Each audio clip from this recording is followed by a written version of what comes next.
It's my pleasure to interview Dr. Harold Gifford as a part of the University of Nebraska College of Medicine Centennial History Overview.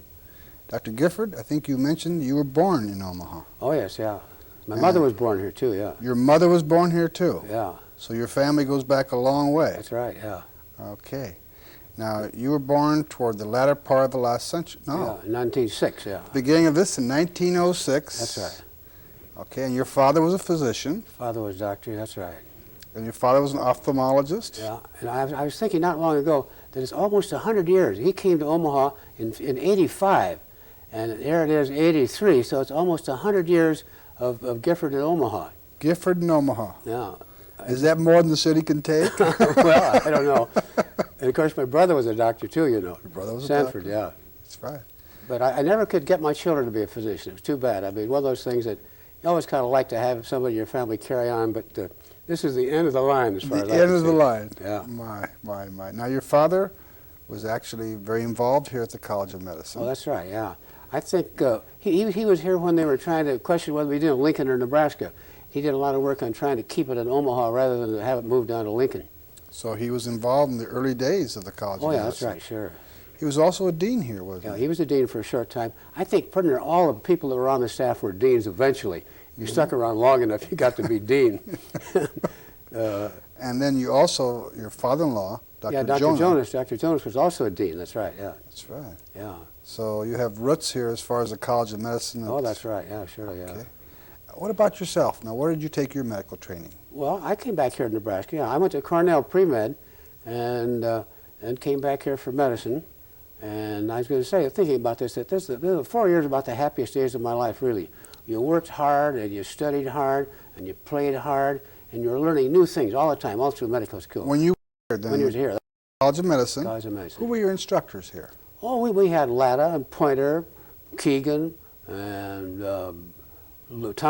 Tomlinson was our dermatologist, and Morris Margolin, diabetes, and then of course in the preclinical work was Morgulis. He was our chemistry teacher. And Morgie, yes. We were all afraid of Morgie. Morgie was always very, very exact, and we were worried about him. And Latta was, we called this course the elimination course. If you passed that sophomore course, freshman course in embryology, then you were in. You didn't have to do any more study at all.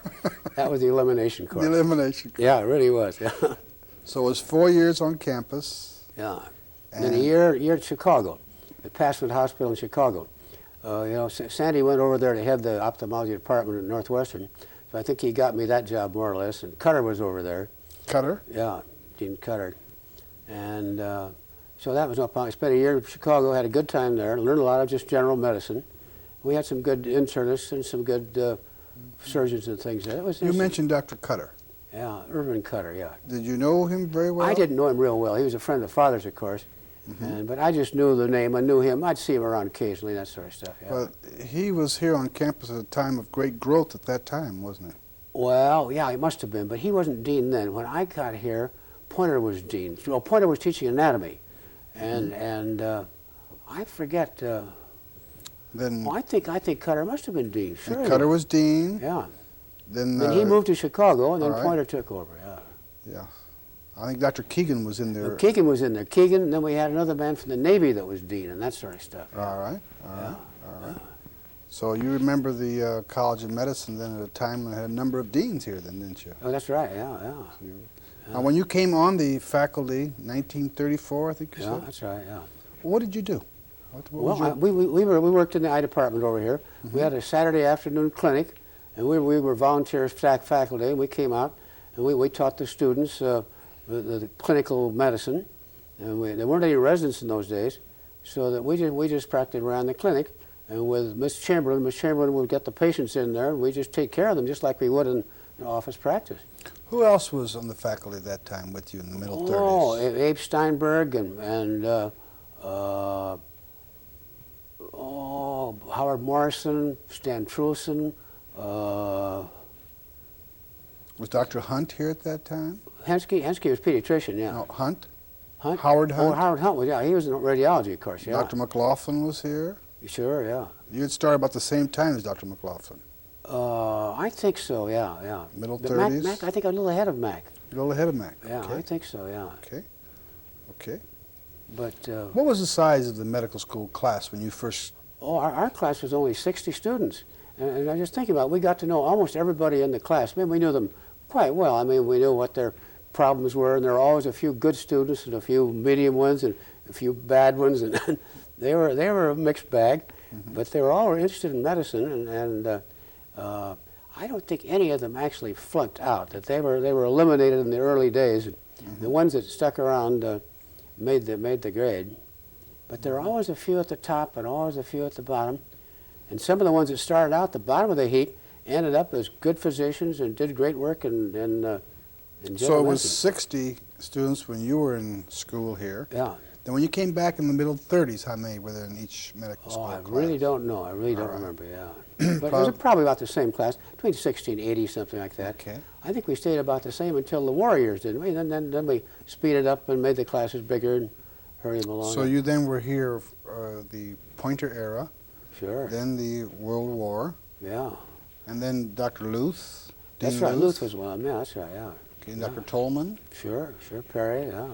What was your role in those? You Well, I was just volunteer faculty, and then when Dr. Judd died, when Hewitt retired, then I was made head of the staff here in the eye department, and so I became part of the faculty. Then I ran the department for, I think 4 or 5 years, something like that.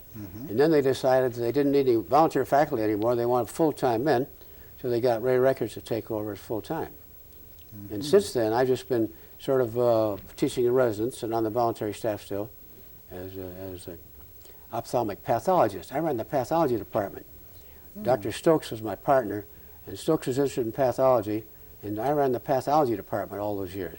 Still have something to do with it, yeah. As far as eye pathology. Yeah, eye pathology. Okay. Because eye pathology was separate from general pathology. The general pathology didn't know beans about the eyes. The eye doctor didn't know beans about general pathology. So we were sort of an offset in there. They learned some eye pathology, we learned some general pathology. Right. And now we've got special eye pathology societies. We've got a general national one, we've got a Midwest one that I belong to, and a Western one, and an Eastern one, I think now. At least 4 of them. Just eye pathology. Now, over the years, your family's been very involved in Omaha. Fontenelle Forest, That's right, yeah. also the arts. That's right. Mrs. Jonas and Emmy, my wife, runs that children's theater business, yeah. Up on Center Street. Yeah. And I recall in the early history, didn't your father have a gallery at the home? No, never did. No, really didn't. They had, both, Dr. Jonas was a great collector. He collected some real wonderful Egyptian things and some wonderful he had a geological collection that was one of the finest in the country, it really was. And he wanted to give that to the University of Nebraska, but they didn't have anybody to take care of it, so it was kind of sold off part by part to Pondorf out in Denver.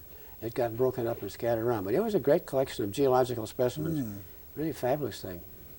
And then they all collected, they all had a few paintings in their houses and this sort of stuff, but no really any great things. One of our family paintings was a Winslow Homer that we gave to the Jocelyn, which was probably the most expensive painting that turned up in that era. Yeah. It was an interesting painting, yeah. But you've also then been involved in many of the activities of Omaha, haven't you? Well, more or less. I've been chiefly interested in the Fontenelle Forest and its offshoots and things. You've also been involved in Exarban. You were a former king of Exarban. That's right, yeah. I never knew why they did that, but it was great fun. Charles was a king, too, Dr. McLaughlin. W. Bridges and Charles and myself were the only 3 doctors that have been kings of Exarban. Is that right? Yeah. W.O. was long years ago. He was my accoucheur. He was the man that delivered me. Is that right? Old W.O., and I can remember him very well. He was a fine guy. Well, in the early history of the College of Medicine, he was very active That's right. in moving the program from Lincoln to Omaha. That's right. I can believe it, yeah. And then Father and W.O. Bridges and Dr. Jonas and Dr. McLaughlin, McClanahan started the Methodists, more or less. I mean, they were the group that set off that Methodist hospital thing. That's the hospital originally at 36th and Cumming. That's right, yeah. And then Father gave them, Father's office was down on St. Mary's Avenue, and he gave that to the Methodist hospital when he changed offices. That was his original office on St. Mary's. Kind of interesting, yeah. Yes. So you've been very active in the history of the College of Medicine. You have, your family has. Oh, that's right, yeah, yeah. Well, it was part of our lives, yeah. May I ask, how old are you now? I'm 77 now. Going to be 78 in January, yeah. 78 in January. Yeah, yeah. What are you doing? Oh, I retired 2 years ago, and I can't say it was the happiest day of my life, but it was nearly so. I haven't really missed my medical practice at all. I dream about it occasionally. I occasionally wake up and wonder, well, gosh, what am I going to do in the office and stuff like that. But I take these courses out to Fountain Hill Forest. I'm a sort of a teacher naturalist down there. I've got one class a week, all fall and all winter long. And I'm still active here in the Department of Ophthalmology. Mm-hmm. Come out one day a week and do some work in pathology and talk to the residents. And I've got my yard. My yard is looking better. I spend more time in the yard. Ride my motorcycle. And You still riding your motorcycle? Sure, yeah, I ride the bike every day if I can. The weather's right. Then we're still sailing on the weekends. We sail over at Manoa and ski in the wintertime and ice skate in the wintertime. You used to always drive a Jeep. You still have your Jeep? That's right. Yeah, I still have the Jeep. That's still right. have your Jeep. You know, I got tired of changing tires, putting on chains. You get those cars out and you go out and you wrap those chains around, get all dirty and all messy. And I said, I'm not going to monkey around with chains in the wintertime. So I borrowed this fellow's Jeep, Mike Crowfoot's Jeep, Dave Crowfoot's Jeep, and he gave it to me one summer. I'm just crazy about it. So when he came back, I paid him $20 rent for the Jeep, went out and bought one. I've always had one since. And no problem with snow, no problem with ice, and don't worry about putting on chains or taking them off. And well, that was one of the happiest days of my life. Yeah. Now, you've been very active in regards to the University Foundation, been very helpful, some of the Well, arts. I hope so, that's right, yeah. I think you have. The art Yeah. acquisition here on campus. That's right. And you got us interested in that sculpture project. You remember that Yes, sculpture the project? sculpture, Yeah. actually Somnus, the sculpture in front of our clinic building. That's right, It's yeah. in memory of both your father You know, it and looks your good. It looks good, father-in-law. Frank. It really does. I think it's a great place for it, too, yeah. With all You've that been- empty concrete block, and now it's got something sitting there. It looks like it was built. It looks like the foundation was built for the sculpture. I agree. But it wasn't at all, of course. I agree. I Yeah. agree. As you look back, what do you think are the 2, 3 things or more that have been most important in the evolution of medicine as you've experienced it as a practitioner and as a teacher?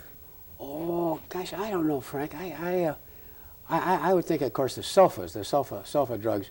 When we used to take care of trachoma patients, and these trachoma patients, they'd have this chronic trachoma, and their eyes were photophobic, and they couldn't get jobs where the other people they were. I remember one woman who worked down in the basement of Kilpatrick's, and she was down there for years and years.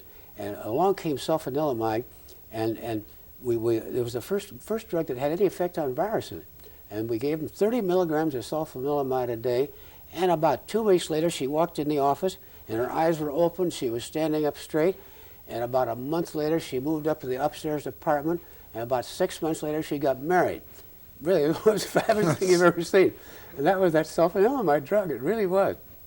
Without it, we'd still be copper sulfate on the lids. Oh, it was terrible. Trachoma was one of the worst diseases. It was painful, and it was annoying, and it caused a lot of blindness. How about the evolution of surgery in ophthalmology? Well, of course, the same thing with surgery, of course. I mean, when father took care of these patients, he'd put them in bed with black patches over their eyes, and they were in bed for a week or 10 days, and he used to feed them Vaseline sandwiches. That they were afraid of constipation. He was afraid of, they didn't have any bowel movement, so they get bowel obstructions. He had a couple people that developed bowel obstructions, so he was awfully worried about that. So he made Vaseline sandwiches, mineral oil, of course, all this Vaseline, heavy mineral oil. He'd spread this Vaseline sandwich and make them eat them. That was part of the treatment. And I remember one time the nurses told me that they opened the drawer of one of those places, they cleaned up the room after the patient had been there, in the drawer with about 12 of these Vaseline sandwiches that the guy tucked away underneath there. Never forgotten it. So there have been many changes in your area of medicine. Yeah. But that was one of the big things they were worried about, was they were afraid to move the patients because the wound would break open. They were afraid of putting in stitches because of infection. And they didn't have real nice needles and real nice sutures and real fine things. As soon as those technical things were worked out, then we started to put in stitches.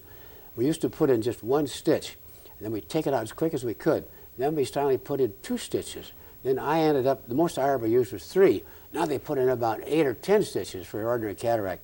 They just sew the wound up tight. And you can get them out of bed, you can stand them on their head, they can turn handsprings. Never heard them at all, really, once that wound is tight. So technique has advanced over the Cutting years. down the complications, yeah. Because the only complications in cataract surgery is after the patient is through, after you're through, if you've done a half or a decent job, there aren't any complications. I mean, it's just zero, really, unless they fall out of bed or bump their eyes or some nurse comes along and puts their thumb in it or something like that. But that's happened. Okay. But that was the main thing with the sutures and the antibiotics, of course, and then, of course, retinal detachment. Nobody knew how to treat retinal detachments. Sanford and Father never did a detachment, I don't think. Sandy was doing some early ones, and they just put a red-hot needle, and stick it in the eye, and they had to look inside and find the hole. Then they had to add one shot. They just put that needle in and cooked the retina and the choroid, and they pulled it out. And that was all you could do, because all the insides ran out through this hole, and it was a mess. Then that didn't work very well, but it cured a few of them. And then they devised a method of putting chemicals in there with cautery, caustic soda. This was messy too, because all this sodium stuff was all over the place, sodium hydroxide. It was very irritating. The eyes would all swell up. You do a detached retina, and you look at them the next day, and you wondered what had happened. You'd think they'd been hit by lightning. You couldn't find the eye. It was all puffed up and all swollen. Just terrible. And then diathermy came along. But diathermy, you could cook the choroid and the retina, but you still had to find the hole. You still had to do it, but you could do more. And that's what I did for years. I did this diathermy process. And then that's swung over, and now they freeze it instead of diathermy. And they use cold, they use freezing. And the freezing is probably a little bit better, a little less traumatic, and does practically as good a job. So it's come a long way. Yeah. And then they buckled the retina. They buckled the sclera to bring it close to the retina. But what we did, when we shrunk them with heat, we'd actually shrink the retina down and shorten the eyeball with heat. So we were doing the same thing as these bucklers were, with less trauma, really. Right. I think that our method was just about as good as these ones now, really. So from surgical technique to your very beginnings here in Omaha? That's right. I did the first retina in Omaha, I think, yeah. So you've had a very full career. He was a boxer that got hit in the eye with a thumb, and I think this was one of the first retinas that was ever done here, yeah. Okay. Yeah. And then, of course, we had cross-eyed surgery. Squint surgery was the same thing. When we had better sutures, that's that kind of surgery. For the muscle imbalance. Yeah. And tear sac surgery, this lacrimal surgery, where you work between, it was always a question whether the nose and throat doctors did it or the eye doctors did it, because it was sort of a no man's land between them. Right. And my partner, Dr. Stokes, he worked out a scheme whereby you didn't have to take the sac out. You have a very simple operation. And I'd been taught a complicated operation in Boston. I came back here, and Stokes was doing this more simplified operation. So I said, that's the one for me. So I learned this from Stokes. And then I've written several papers about it, and I taught a course in tear sac surgery. But for some reason or other, the people never caught on. It was the simplest, easiest operation. Well, many people did it, but it wasn't the big thing to do. The big thing to do was do a big, complicated operation and do it the hard way, I thought. Right. But we developed this whole method of tear sac surgery. Then we were interested in the development of anesthesia, local anesthetics. This is the thing I spent most of my time on, I think, really, with developing a method of local anesthetic. So you've had a very full career then in regards it was fun, yeah. Never had teaching, a dull moment. service, and research. Yeah, that's right. Okay. Thank you very much, Dr. Gifford. I appreciate you having this interview with us. Thank you. Good enough. Thanks, Frank. Yeah, real good.